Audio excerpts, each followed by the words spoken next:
Assalamu alaikum. A very important question I was asked: how to memorize.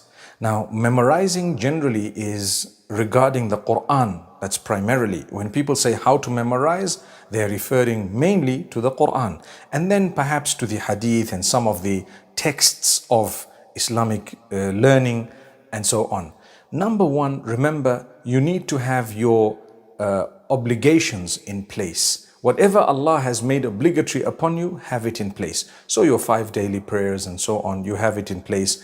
The way you dress and whatever else, you have it in place. Secondly, the prohibitions you stay away from. So you would be far from pornography, far from adultery, far from, major sin considered in Islam as a Muslim.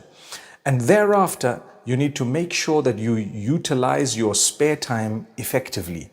Don't indulge in that which is unnecessary, futile, and it's just going to take up brain space. So when you involve in a lot of gossip, when you want to know every detail of everyone's life, your memory is going to become weak. When you waste your time watching movies and perhaps indulge yourself too much in something, your brain space is being occupied and your subconsciously your brain is working overtime. It cools down at times. It goes back and rewinds what has happened through the day. So you tend to forget things. So if you free up your brain space, your CPU space, you would obviously have a little bit more in terms of the capacity to memorize. And if you take it seriously and you've eaten well, you drink your water, enough fluid, perhaps a little bit of milk. If you can, drink the milk. When I say can, I'm talking from a health perspective. Some people cannot have dairy products.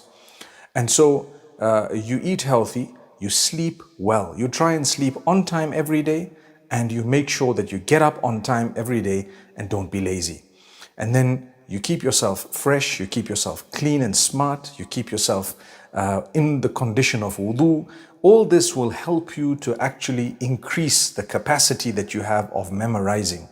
Similarly, repetition really helps. If you were to repeat something a lot, you would actually be able to consolidate the memorization. So if you've learned 1 juz or 10 juz, and each time you're moving forward, you go back to what you've learned and you keep revising and memorizing from the beginning up to where you've got to, you would find it consolidated in a beautiful way.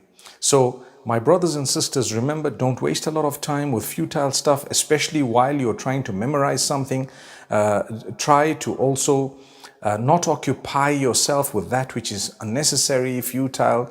Like I said, some people sit in front of the movies. Some people spend so much time on their phones. Some people are so interested in people's lives. Remember to abstain from backbiting and gossip. Engage in the dhikr of Allah. That's another one. The memorization of the Quran would require you to keep your tongue moist with those words and also with the praise of Allah. Send blessings and salutations upon the Prophet Muhammad, peace be upon him, and make dua, which means supplicate or pray. Call out to Allah to help you to memorize. Ask Allah constantly, oh Allah, help me to memorize this, and be serious about it. If you are serious, inshallah, and you can enjoy your life, you can set aside the time for the amount of time you're going to spend on your phone in a constructive way, but still that needs to be limited, because nowadays with technology, let's be honest, we can get carried away. Every one of us, including myself, sometimes something interesting, and before you know it, you've spent 2, 3, 4 hours on it, and you've actually eaten up time that you could have used or you were supposed to have used in something else. So this is the way to, inshallah, increase your memory. Also, listen to a few others. Some people say a few nuts and almonds and so on might help you, inshallah, in that if you chew your food properly, and so many things I've heard from people. But what I've given you from myself, I've learned that way. It has helped me memorizing, and it's all basically bringing you closer to the Quran, the Sunnah, and what is right. And inshallah, we would be able to benefit in that particular way. أقول قولي هذا وصلى الله وسلم وبارك على نبينا محمد والسلام عليكم ورحمة الله.